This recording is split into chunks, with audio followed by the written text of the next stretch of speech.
ICC विश्वकप league 2 को जारी संस्करणमा नेपालले आफ्नो 17औं खेलमा अमेरिकाको सामना गर्दैछ। नेपाल र अमेरिका बीचको खेल आइतबार बिहान 11:15 देखि युए को दुबई अन्तर्राष्ट्रिय स्टेडियममा शुरू हुनेछ।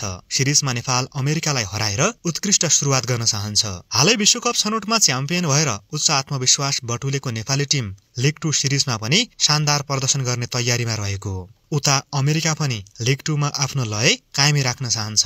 ऊ जारी संस्करणमा राम्रो प्रदर्शन गरिरहेको छ। अमेरिकाले 20 म्याच खेल्दासम्म 14 मा जित र 6 खेलमा मात्र हार बेहोरेको छ। ऊ अहिले 20 खेलबाट 28 अङ्कका साथ तालिकाको दोस्रो स्थानमा छ।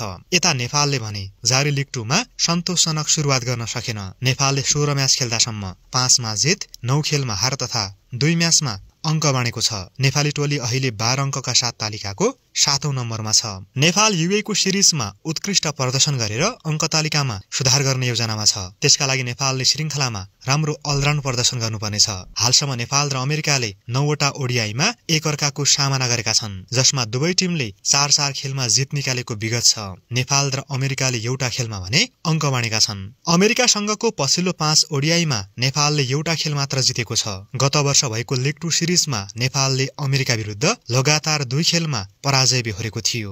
अमेरिकामा भएको उक्त श्रृङ्खलामा नेपाली टिम क्रमशः 3 विकेट र 37 रनले पराजित भयो। नेपाल सामु यसपालि गत सिजनको हारको बदला लिँदै अमेरिका विरुद्ध जित निकाल्ने मौका छ।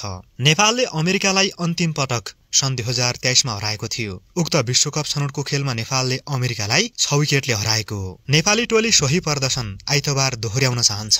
यद्यपि भारतीय मूलका खेलाडीले भरिपूर्ण अमेरिकालाई हराउन नेपाललाई त्यति सहज छैन। ऊ नेपाल विरुद्ध जितमा ह्याट्रिक गर्ने दाउमा छ। ताजा आईसीसी ओडिआई वरियताको कुरा गर्दा अमेरिका 14औं र नेपाल 17औं स्थानमा छ। अमेरिका विरुद्ध जित निकाल्न नेपाली टोली उत्कृष्ट प्लेइङ 11 का साथ मैदान उत्रनेछ।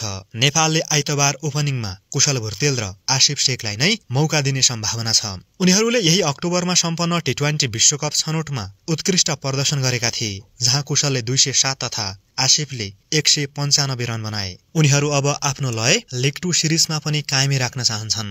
यदि कुशल र आसिफ सलेमा तल्लो क्रमका ब्याटरलाई रन बनाउन निकै सहज हुनेछ। अमेरिका विरुद्ध नेपालले तेस्रो नम्बरमा कप्तान रोहित कुमार पौडेललाई मौका दिने देखिन्छ।